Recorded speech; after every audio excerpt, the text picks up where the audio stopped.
Welcome back dear student to science and channel. तो बच्चों, आज का हमारा वीडियो है कॉम्बिनेशन ऑफ रेसिस्टर्स के बारे में। पिछला वीडियो हमने किस बारे में पढ़ा था? हमने पढ़ा था रेसिस्टेंस के बारे में, रेसिस्टिविटी के बारे में। अब हम देखेंगे कॉम्बिनेशन ऑफ रेसिस्टर।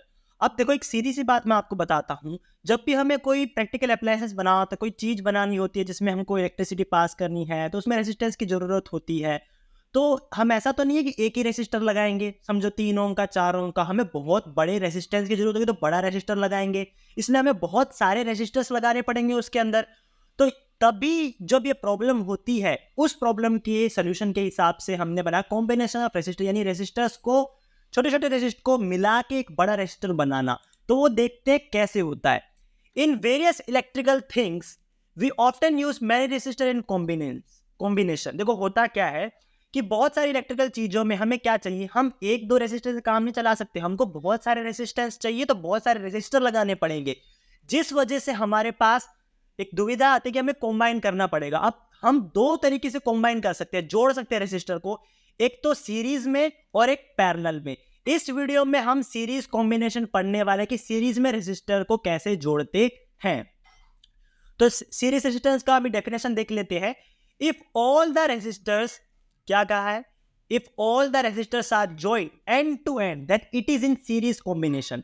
मैं समझो आपको 3 रेसिस्टर्स यहां पे देता हूं, R1, दूसरा रेसिस्टर यहां पे इसी के साथ में मैंने जोड़ दिया R2, तीसरा रेसिस्टर मैंने जोड़ दिया यहां पे R3।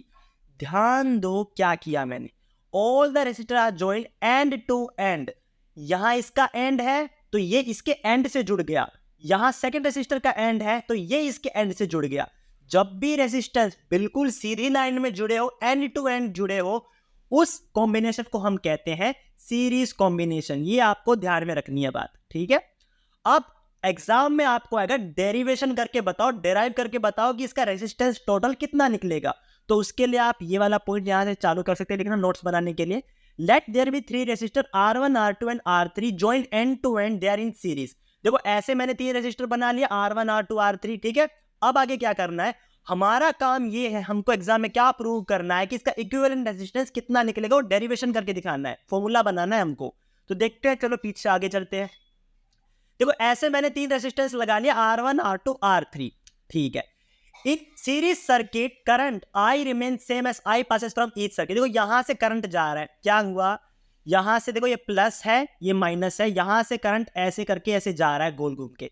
अब देखो, जो करंट I मैंने माना I करंट है, तो I करंट R1 से भी जा रहा है, वही I करंट R2 से भी जा रहा है, वही सेम I करंट R3 से भी जा रहा है, फिर जाके नेगेटिव टर्मिनल में जा रहा है। तो अभी मुझे एक बात बताओ, सभी रेसिस्टेंस में सेम करंट I जा रहा है? बिल्कुल सही बात है कि सेम करंट I जा रहा है। अच्छा, अब आपको एक चीज ध्यान में रखनी है कि जब सीरीज कॉम्बिनेशन होता है तब पोटेंशियल डिफरेंस इक्वल रहता है। क्या होता है पोटेंशियल डिफरेंस? किसके इक्वल रहता है? सभी का सम के इक्वल रहता है। दो बातें ध्यान में रखना, जब सीरीज की बात होती है, जब जो पोटेंशियल होता है वो सबके छोटे छोटे पोटेंशियल जो है V2, V3 इन सबके इक्वल है, और जो करंट है वो सब में सेम है, I1, ये जो सब में करंट सेम है। देखो, रेजिस्टेंस में जो यहां वोल्ट लगेगा वो V1 होगा, यहां जो पोटेंशियल डिफरेंस होगा वो V2 होगा, यहां जो पोटेंशियल डिफरेंस होगा वो V3 होगा, टोटल मिला के टोटल V है। यानी पोटेंशियल को हमें प्लस करना है, सीधी सी बात है। 3 हमारे पास रेजिस्टर है, तीनों का पोटेंशियल प्लस होगा तो हमें टोटल पोटेंशियल मिलेगा, पर करंट सब में सेम है। ये ध्यान में रखना, पोटेंशियल सब में अलग है पर करंट सब में सेम है। तो देखो, पोटेंशियल क्या होगा, V1 plus V2 plus V3, पहले रेजिस्टर का, दूसरे रेजिस्टर का, तीसरे रेजिस्टर का।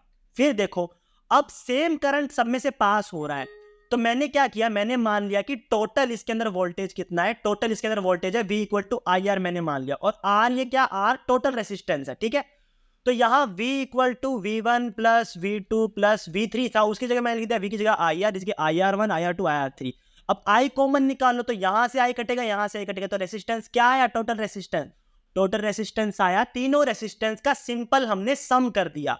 इसे कहते हैं हम सीरीज कॉम्बिनेशन में हमारा वो इक्विवेलेंट रेजिस्टेंस। अब इक्विवेलेंट रेजिस्टेंस होता क्या है, तीनों का हमने सम कर दिया, बस यही बात है। अब इक्विवेलेंट रेजिस्टेंस हमेशा जो छोटे छोटे रेजिस्टेंस जो हमने लिए हैं उनसे बड़ा ही होगा, सीधी सी बात। अगर वो तीनों का प्लस बन रहा है तो वो उन छोटे छोटे रेजिस्टेंस से तो बड़ा ही होगा ना।